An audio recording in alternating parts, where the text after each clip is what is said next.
Bonjour à tous, j'espère que vous allez bien. Donc une vidéo portant donc sur la méthode de dimensionnement, enfin de réalisation d'un schéma électrique. Donc tout part donc, du dimensionnement du système. Donc le dimensionnement part donc forcément d'un bilan thermique. Donc ici j'ai pris l'exemple d'un labo qui est dans un supermarché. Voilà, donc du coup j'ai fait le bilan thermique de ce labo. Alors il y a essentiellement donc les personnes, les produits qu'on travaille, les machines qui dégagent la chaleur dans le labo, et puis la ventilation. Et donc tout ça me donne au résultat une puissance de 11 kW.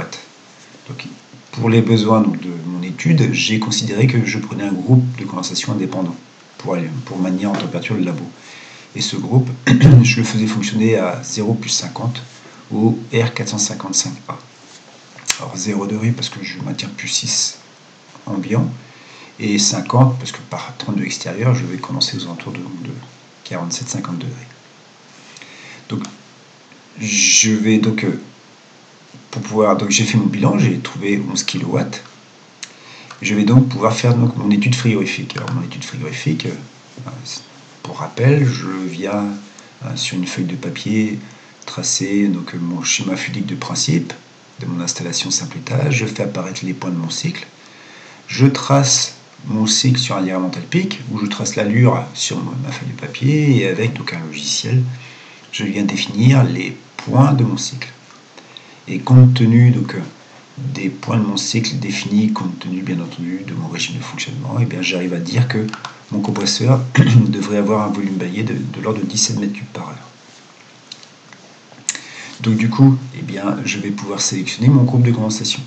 Donc ici, je viens sur cette page, et là ici, eh bien, j'ai rentré les informations donc de mon régime de fonctionnement, donc sur le logiciel Bitzer. J'ai décidé de prendre un groupe de condensation, donc il me propose, donc compte tenu de mes 11 kW dont j'avais besoin, il me propose un groupe qui va assurer 11,4 kW. Donc qui sera alimenté en triphasé. Et donc du coup ici, le groupe est composé de ce compresseur. Et bien si je viens chercher la doc technique de ce compresseur, son volume baillié est de 18,1 m3 par heure. J'avais besoin de 17,1. Tout va bien. Ensuite, qu'est-ce qu'il me dit? Il me dit que le compresseur, ce sera un démarrage direct en triphasé, et que l'intensité maximale donc absorbée sera de 10,8 ampères. Voilà. Qu'est-ce qu'il me dit? Il me dit qu'il y aura une protection par un relais à thermistance. Voilà. Et puis il y a une résistance de Cartier dont je n'ai pas l'information de la valeur de la résistance. Mais bon, il y en a forcément une. Voilà. Donc du coup, au niveau du groupe lui-même, donc eh bien, je n'ai qu'un seul ventilateur de condenseur. Pourquoi? Tout simplement parce qu'ici, on m'a dit que j'ai 1,5 ampères absorbé pour 330 watts absorbé donc de mon ventilateur, donc en 230 mono. Si j'avais eu plusieurs ventilateurs, j'aurais eu 2 fois 1,5, 3 fois 1,5 en fonction du nombre de ventilateurs que j'avais. Voilà donc pour le groupe. Concernant maintenant l'évaporateur, même chose, j'ai utilisé donc le logiciel Guttner, j'ai rentré donc mes données, 11 kW, mon régime de fonctionnement, mon flux frigorigène. J'ai dit que je voulais un double flux, puisqu'on est dans un laboratoire. Et donc il m'a proposé ce modèle d'évaporateur double flux. Et bien, qu'est-ce qu'il me dit électriquement? Ici, je n'ai que 3 ventilateurs monophasés, et qui consommeront chacun 0,3 ampères.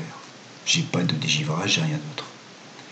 Voilà donc concernant les données du problème. Donc ça y est, eh bien, je sais exactement quelles sont les intensités, les tensions, les intensités absorbées de chacun des principaux composants de mon système.